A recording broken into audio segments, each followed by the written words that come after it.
Recording कर रहा हूँ। गुड इवनिंग एवरीवन, कैसे हो बच्चों? How are you?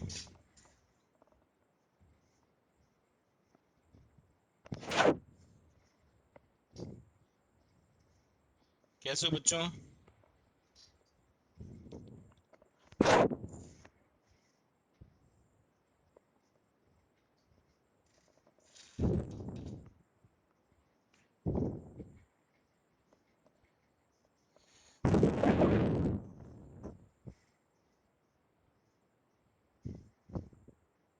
चलो सही है, वेरी गुड, अच्छे ही होना चाहिए। घर पे रहो, कहीं घूमने मत जाना, है ना। दो तीन बच्चे हैं मेरे, उनको कोरोना हो गया है। खूब मार्केट में जाके शॉपिंग वॉपिंग कर रहे थे, वो सतारा के ही। तो इसलिए सेफ रहो, है ना। वाई के बच्चे थे दो तीन, मना किया मैंने उसे, घूमो मत, समझ में ही नहीं आता लोगों को। अभी घर में बैठे हैं वो, क्वारंटीन होके। ठीक है, तो अपन राहुल से डिस्कस करेंगे। कल मैंने बॉइलिंग पॉइंट बताया था, फ्रीजिंग पॉइंट बताया था, ठीक है। हेनरीज लॉ बता दिया था, उसके एप्लीकेशंस बता दिए थे, ठीक है। राउल्ट्स लॉ देखते हैं, राउल्ट्स ने क्या बोला। अच्छा, राउल्ट लॉ जो है वो special case of Henry's law है, ये लिख लो ये बात। It is a special case of Henry's law,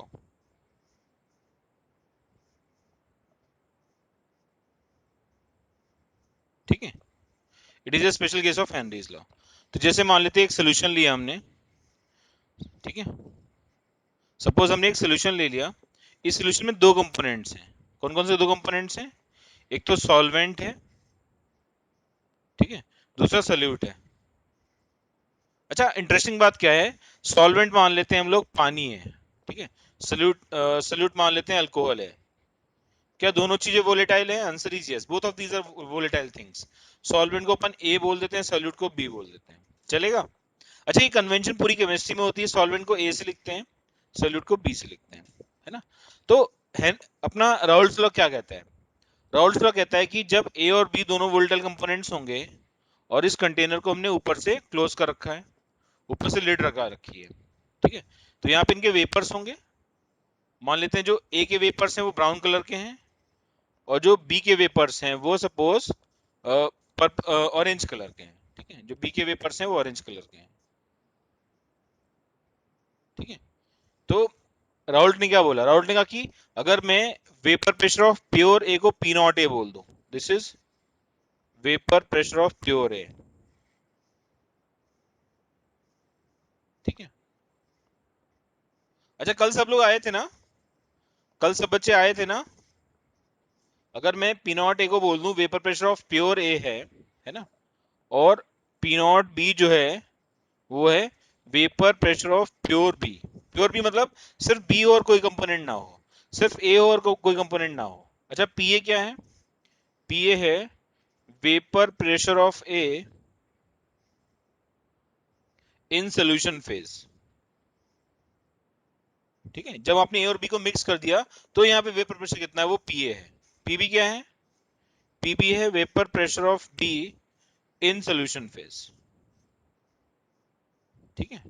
तो बेसिकली जो रिलेशन है वो क्या है? रिलेशन ये है कि पीए विल बी इक्वल टू, मतलब राहुल ने क्या बोला? राहुल ने कहा कि किसी भी कंपोनेंट का वेपर प्रेशर सोल्यूशन फेज में उसके मोल फ्रैक्शन के डायरेक्टली प्रोपोर्शनल होगा जो सोल्यूशन में है ना।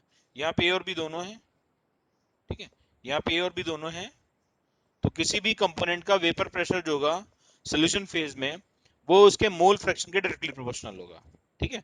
तो यहाँ पे अगर मैं पीए को ऐसे लिखूं, सम कांस्टेंट, कांस्टेंट है हमारा P not A into X A, ठीक है। P equal to P not A into X A. आप लोग एक बार राउल्ट्स वो याद करो, आप लोग एक बार ये अपना हेनरीज लॉ याद करो। क्या था? P is to K H into का ए, P is equal to K H into का ए।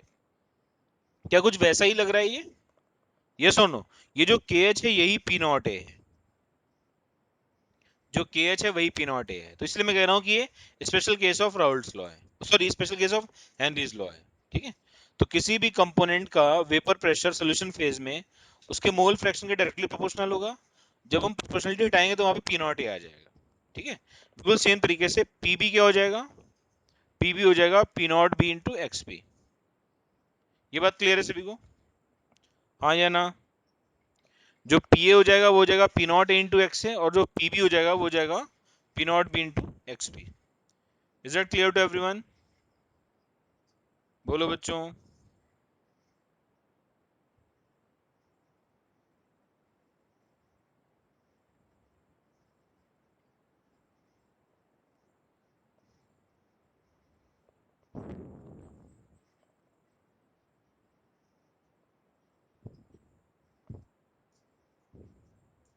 आप लोग लिख लो ये स्टेटमेंट, ठीक है, इसको लिख लो फिर मैं।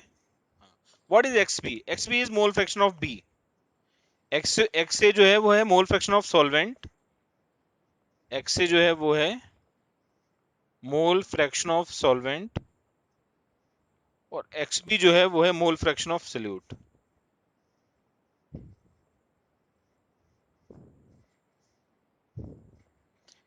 एक्स से जो है वो है mole fraction of solvent, X B जो है वो मोल फ्रैक्शन ऑफ सोल्यूट है। नोट कर लो सब लोग।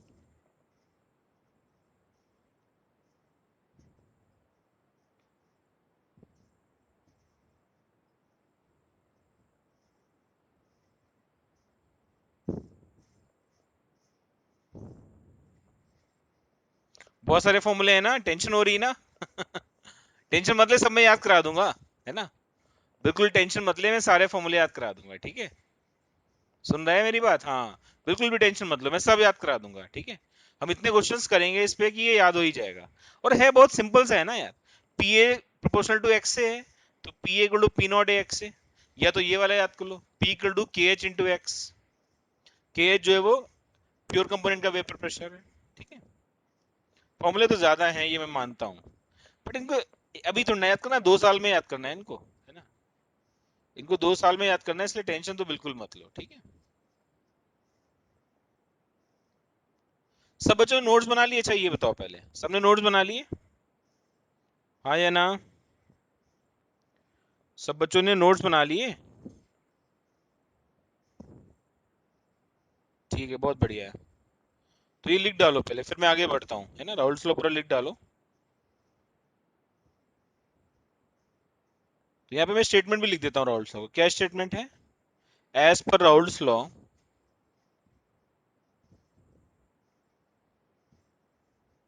Comma, the vapour pressure, the partial vapour pressure of each component,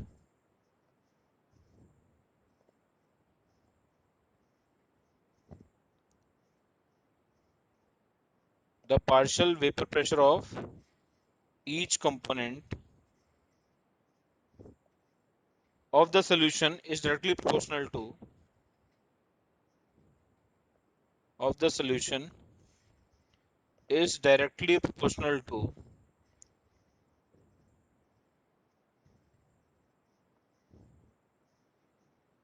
its mole fraction present in solution।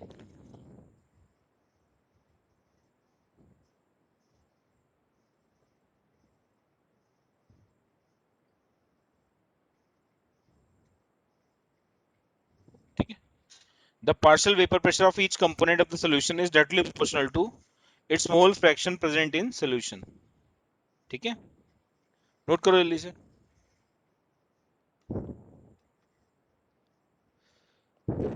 अभी अभी याद कर लो तुरंत, P equal to P not A into X है, P B equal to P not B into X B, है ना? Bhargavi, can you hear me बेटा? Bhargavi, can you hear me? तेरे से एक क्वेश्चन है, अगर मान ले बी जो है वो वोलेटाइल नहीं है, बी मान लेते चीनी ले लेते हम लोग, शुगर, तो क्या होता है इसमें, क्या चेंजेस आते हैं? ये रिलेशन सेम रहते हैं या डिफरेंट होते हैं, बता? अगर मान ले हम बी को सल्यूट को चीनी ले लेते हैं जो कि वोलेटाइल नहीं था, तो क्या चेंजेस आते? रिप्लाई करो। अगर बी वोलेटाइल नहीं होता तो पीबी नॉट जीरो होता, वेरी गुड। पीबी नॉट भी जीरो होता, पीबी भी जीरो होता, क्योंकि जो कंपोनेंट वोलेटाइल नहीं है उसका वेपर प्रेशर जीरो होगा, है ना? याद रखेंगे ये बात। अरे जो वोलेटाइल ही नहीं है उसका पेपर प्रेशर का आएगा, तो जो कंपोनेंट वोलेटाइल नहीं होते हैं उनका वेपर प्रेशर जीरो लेते हैं, ठीक है? तो पीबी नॉट भी जीरो होगा और पीबी भी जीरो होगा। बहुत प्यारा बच्चा अपना निम्बालकर, है ना? इसने सही बताया बिल्कुल, कि अगर मैं ऐसा कंपोनेंट ले लूं जो वोलेटाइल नहीं है तो उसका वेपर प्रेशर जीरो लेंगे, ये भी जीरो ये भी जीरो, ठीक है? चलो आगे बढ़ो। उसके बाद एक डाल्टन्स लॉ है, आपने नहीं पढ़ा, बट आप ये समझो, अगर मैं बोलूं आपसे टोटल वेपर प्रेशर कितना होगा, total vapor pressure of solution P total will be equal to PA plus PB। क्या हो जाएगा बेटा? PA plus PB हो जाएगा। तो P total को लिख सकते हैं हम लोग P not A into X A plus P not B into X B. ठीक है, तो P total हो जाएगा P not A into X A plus P not B, X B को लिख देते हैं अपन 1 माइनस एक्स से।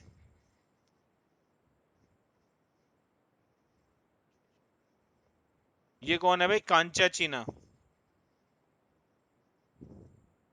तो यहां से आ जाएगा P total is equal to P not A into X A plus P not B minus का P not B into X A हो जाएगा। ठीक है, एक्स से कॉमन ले लेते हैं।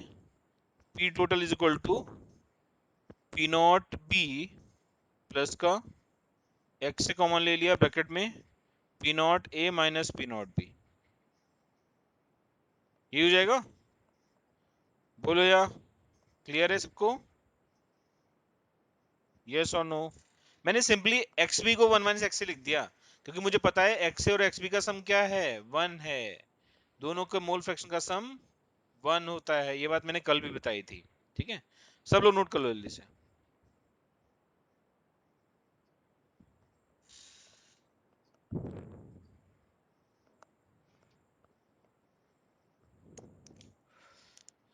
फिर से टेंशन बच्चों को, अरे इतना सारा फॉर्मूला है, आपने एक और फॉर्मूला लिखवा दिया। तो मैं अपने बच्चों से कहूंगा सिर्फ एक फॉर्मूला याद कर लो। कौन सा?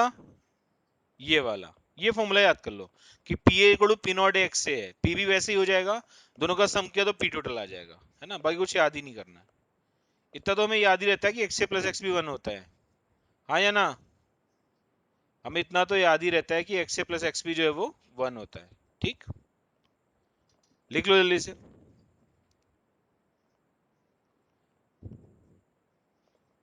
कोई भी टेंशन में मत आओ, है ना? कुछ भी अगर डाउट लगे पूछो मेरे से। क्लियर है सभी को इतना? ये आर्यन और श्लोक आ गए क्या? नहीं आए? दोनों मस्त आदमी है। आर्यन पे ही इज देयर। और वो तेरा भाई कहाँ है? श्लोक? श्लोक इज देयर और नॉट? नहीं मालूम? फोन कर लिया अगर, तेरा एक ही तो दोस्त है पुणे का। ये कौन है भाई? कांचा चीना, सीधे अभी अग्निपथ मूवी से आ रहा है ये।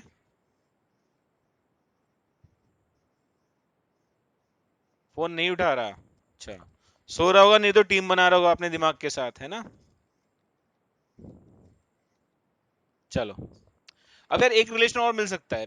एक्स को 1 माइनस एक्स भी लिख दो, वो भी निकाल सकते हो आप लोग, है ना? तो जस्ट लीव इट, जरूरत नहीं है, जरूरत पड़ेगी तो हम निकाल लेंगे। तो ये तो क्या राउल्ट्स लॉ। ठीक है, राउल्ट्स लॉ क्या कहता है? किसी भी कंपोनेंट का वेपर प्रेशर जो होगा सोल्यूशन में, वो उसके मोल फ्रैक्शन के डायरेक्टली प्रोपोर्शनल होगा।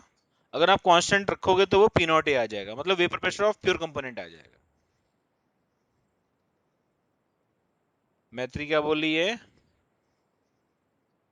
कोई प्रॉब्लम नहीं बेटा, कोई प्रॉब्लम नहीं है ना, मैंने अभी स्टार्ट ही किया बस, है ना? राउल्ट्स लॉ मैंने स्टार्ट ही किया है। और ये बताया बच्चों को कि अगर राउल्ट्स लॉ की बात करें तो उसमें एक रिलेशन है। क्या रिलेशन है? कि मान लेते हैं दो कंपोनेंट लिए हमने, ए और बी ले लिए। ए भी वोलेटाइल है, बी भी वोलेटाइल है, दोनों का वेपर प्रेशर होगा यहाँ पे। तो ए का वेपर प्रेशर जो होगा वो सोल्यूशन में ए का मोल फ्रैक्शन कितना है उसके प्रोपोर्शनल है। ए का मोल फ्रैक्शन एक्स से है अंदर, बी का मोल फ्रैक्शन एक्स बी है, दोनों का सम 1 है। तो यहाँ पे जो वेपर प्रेशर होगा पी ए, वो प्रोपोर्शनल टू एक्स से होगा। वैसे जो यहाँ पी बी होगा वो प्रोपोर्शनल टू एक्स बी होगा। अच्छा, ये लॉजिकल बात भी है। अगर यहाँ ए ज्यादा है तो यहाँ भी ए ज्यादा होगा ना? क्यों? क्योंकि ए वेपराइज ज्यादा होगा। अगर यहाँ बी ज्यादा है तो पी भी ज्यादा होगा, क्योंकि बी ज्यादा वेपराइज होगा। समझ पा रहे हैं? Not only this, vapour pressure volatility को भी बताता है। जो चीज ज्यादा वोलेटाइल होगी, है ना, वो उसका वेपर प्रेशर भी ज्यादा ही होगा फिर। ठीक है, तो ये रिलेशन मुझे मिल गया। सबने लिख लिया? नोट कर लो, नोट करो, फिर मैं आगे बढ़ता हूँ। सब लोग नोट करो, फिर मैं आगे बढ़ता हूँ।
लिख लिया बेटा? चलो आगे देखते आगे देखते हैं।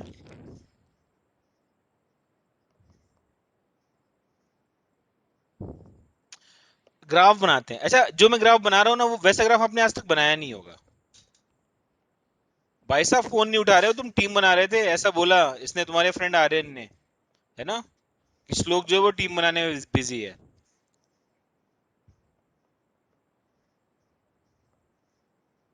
झूठ है?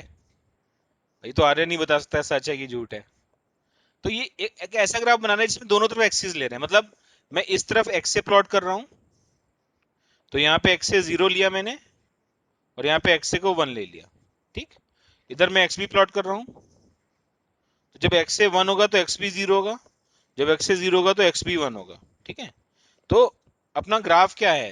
पी ए का ग्राफ है P not A into x से, जैसे से एक्स से बढ़ेगा पी ए भी बढ़ेगा, तो इसका ग्राफ बन जाएगा कुछ इस टाइप से। ध्यान से देखना, ये ग्राफ है पी ए का, ये ग्राफ है हमारा पी ए का। बिल्कुल वैसे ही पीवी का ग्राफ बना सकते हैं। ये ग्राफ हो गया पीवी का। ठीक है, पीवी का क्या है? P not B into X B. P not A P not B constant होते हैं, जैसे से एक्स बी बढ़ेगा पी बी बढ़ेगा, स्ट्रेट लाइन। हमें ग्राफ बनाना है पी ए प्लस पीबी, तो ये जो ब्लैक लाइन दिख रही है आपको, ये ग्राफ हो जाएगा पी ए प्लस पीबी का। ठीक है, समझ पा रहे हैं? ना ना, स्लोप इज नॉट सेम, गलत कह रहा है तू। एग्जैक्ट स्लैंट कहाँ होंगे? स्लोप तो अलग अलग है ना दोनों का, दोनों का ही स्लोप अलग अलग होगा depending on the values of P not A and P not be. ठीक है, तो स्लोप सेम नहीं होगा। क्लियर है आर्यराज? धोत्रे फिर आ गई, ये छोकरी का नेट ही नहीं चलता है, ये आती है जाती है। ये ग्राफ समझ में आ गया? सही बच्चों को समझ में आ गया? यस और नो? चलो ठीक है। इसके बाद आती है एक बात, आती है आइडियल सोल्यूशन क्या होता है। What is ideal solution? तुम में से को बताओ, आइडियल गैस तो मैंने बताया था बच्चों को, आइडियल सोल्यूशन क्या होता है? बोलो, तुम में से कोई बता सकता है मुझे व्हाट इज आइडियल सोल्यूशन?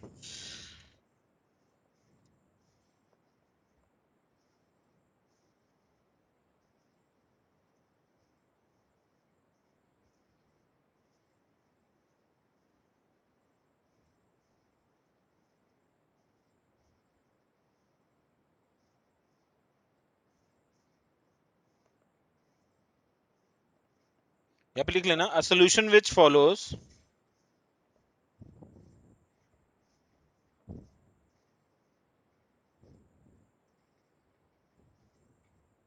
हाँ कुछ पॉइंट्स मैं लिखवाता हूँ क्या है। ठीक है, लिख लो, अ सोल्यूशन विच फॉलोज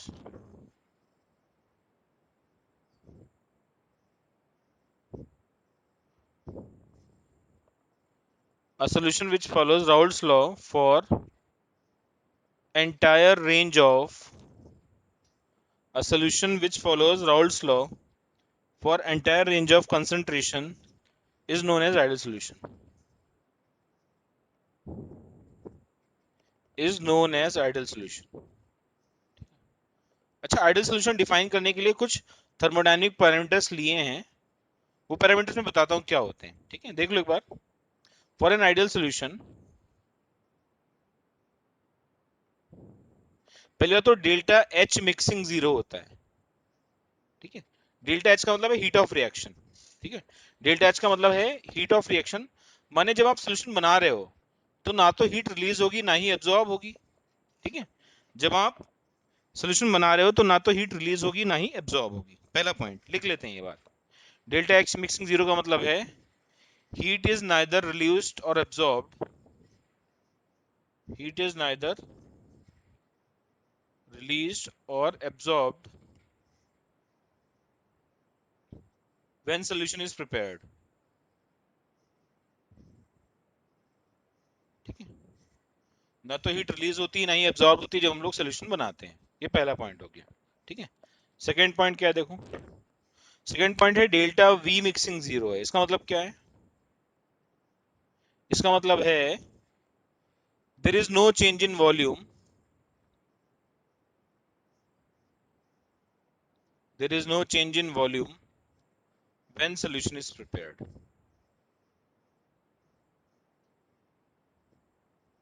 ठीक है, तो आप बोलोगे सर चेंज इन वॉल्यूम का मतलब क्या है?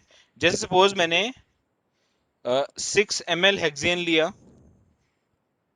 और 12 ml मैंने हेप्टेन ले लिया, इन दोनों को जब मिक्स किया तो 18 ml सोल्यूशन बना।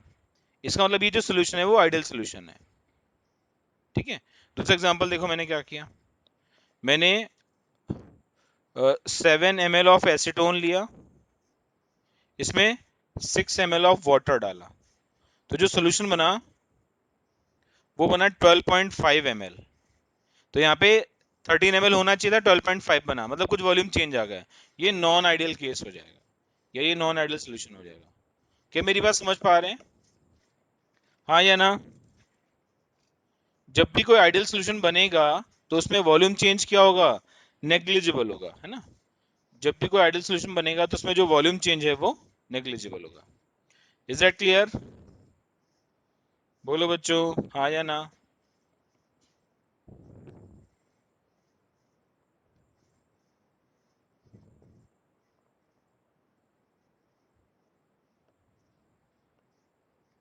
ठीक है, अच्छा ये कंडीशन दोनों सेटिस्फाई कब होती हैं? यहाँ पे लिख देता हूं मैं, इसको लिखते हैं कंडीशन नंबर 1 और इसको लिखते हैं कंडीशन नंबर 2। तो यहाँ पे लिख देते हैं condition 1 and 2 is satisfied, condition 1 and 2 is satisfied when, देखो ए क्या है, ए हमारा है सॉल्वेंट और बी क्या है, सोल्यूट है। तो condition 1 and 2 is satisfied when A interaction, A interactions comma B interactions and A B interactions, interaction मतलब फोर्सेस, और ऑल सेम। ठीक है, जब ए इंटरेक्शन का मतलब मान लो ए के बीच में 5 न्यूटन फोर्स लग रहा है, ठीक है, बी के बीच में 5 न्यूटन फोर्स लग रहा है, तो ए और बी के बीच में ही 5 न्यूटन फोर्स ही लगना चाहिए। समझ पा रहे हो? तो इसे बोलेंगे आइडियल सोल्यूशन। हाँ या ना? रिप्लाई करो। ये दोनों कंडीशन तभी सेटिस्फाई होती हैं जब ए इंटरेक्शन, बी इंटरेक्शन और ए बी इंटरेक्शन सारे क्या हो जाएं, सेम हो जाएं। एग्जांपल्स ऑफ आइडियल सोल्यूशन,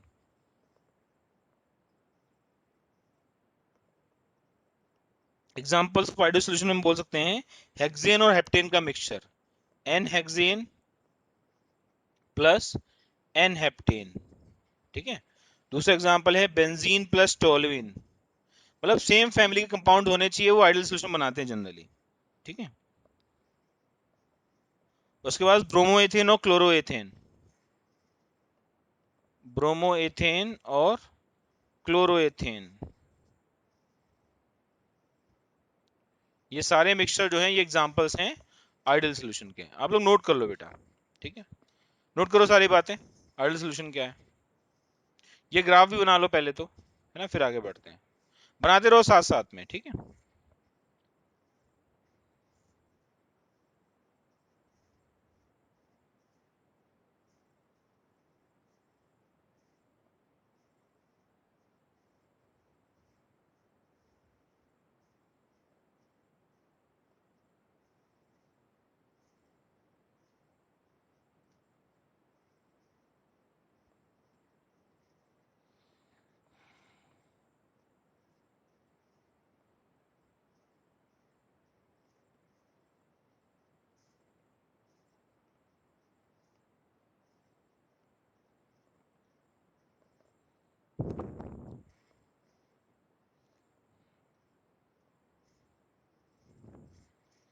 लिख जरूर, डन लिख के भेजना।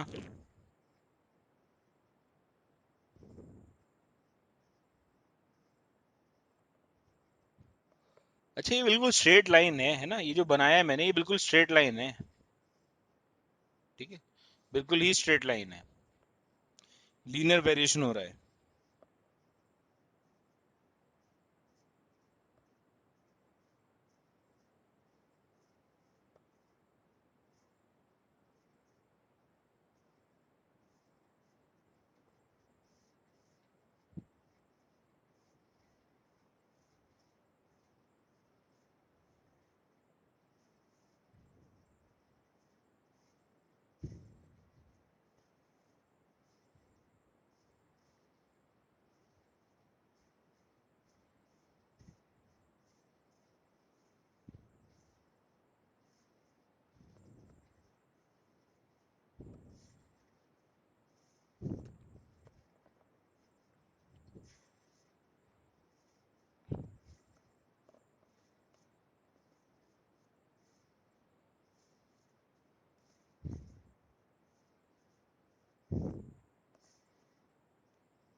आइडियल सोल्यूशन लिखो।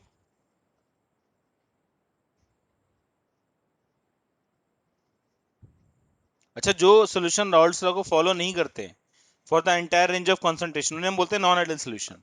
ठीक है, उन्हें हम बोलते हैं नॉन आइडियल सोल्यूशन, या हम बोलते हैं कि जो सोल्यूशन है वो आइडियल बिहेवियर से डेविएट कर रहे हैं।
अरे मैंने सिंपली ये बोला कि जब मिक्सिंग करो तो वॉल्यूम चेंज नहीं होना चाहिए, उसी को बोलते हैं delta V mixing equal to zero. Note कर लो पहले, है ना, नोट कर लो जल्दी से पहले।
लिखो जल्दी से लिखो।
लिख लिया बेटा सबने?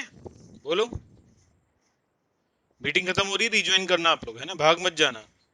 5-6 लोग तो भाग ही जाते हैं हर मीटिंग में। Is it done? चलो आगे देखो। आइडियल सॉल्यूशन के लिए क्या कंडीशंस लिखी हैं?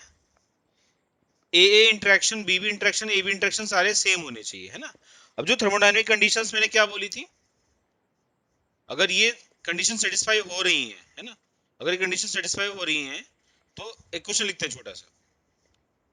For an ideal solution, for an ideal solution which of the following conditions are true?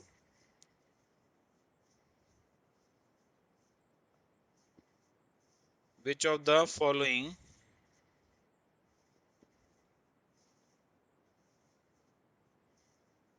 conditions are true? ये पूछा है आपसे, ठीक है। तो for an ideal solution which are the following conditions are true, इसमें पहला पॉइंट है डेल्टा एच मिक्सिंग जीरो है और डेल्टा वी मिक्सिंग जीरो है। ये पहला पॉइंट हो गया। दूसरा पॉइंट है delta S mixing is positive, delta S mixing is positive, ठीक है। तीसरा पॉइंट है delta G mixing is negative,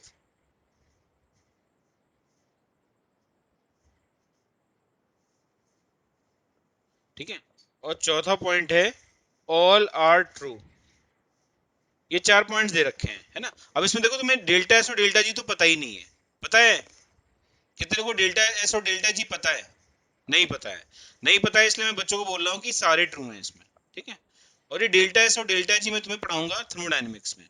तो आप डेल्टा जी का मतलब लिख दो। डेल्टा जी का मतलब होता है change in Gibbs free energy, change in Gibbs free energy, ठीक है। और डेल्टा एस जो होता है उसे बोलते हैं चेंज इन एंट्रोपी। अभी मैंने नहीं पढ़ाया बट ये काम की चीज इसलिए बता दिया, जब पढ़ लोगे तो बहुत इजी लगेगा फिर, है ना। कोई टेंशन की बात नहीं है। टेंशन मत आना क्या बता दिया सर ने। यहाँ पे लिख देता हूँ मैं, to be discussed in thermodynamics, to be discussed in thermodynamics, ठीक है। अभी के लिए आप लिख लो चारों पॉइंट्स ट्रू है, ठीक है। ये मैं थर्मोडायनेमिक्स में डिस्कस करूंगा। Is that clear? अगली हेडिंग है बेटा नॉन आइडियल सोल्यूशन, ठीक है। अगली हेडिंग है नॉन आइडियल सोल्यूशन और पहला है positive deviation. Non ideal solution में हम दो केसेस पढ़ेंगे। जो केस नंबर 1 होगा वो होगा पॉजिटिव डेविएशन,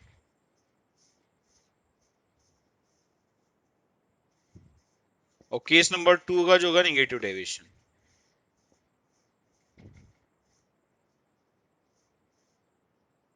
आपको पूछना चाहिए सर ये डेविएशन क्यों दिख रहा है ना। आपको पूछना चाहिए सर ये डेविएशन क्यों दिख रहा है। तो अपने बच्चों से कहूंगा कि वहां पे जो इंटरेक्शंस हैं वो सेम नहीं है।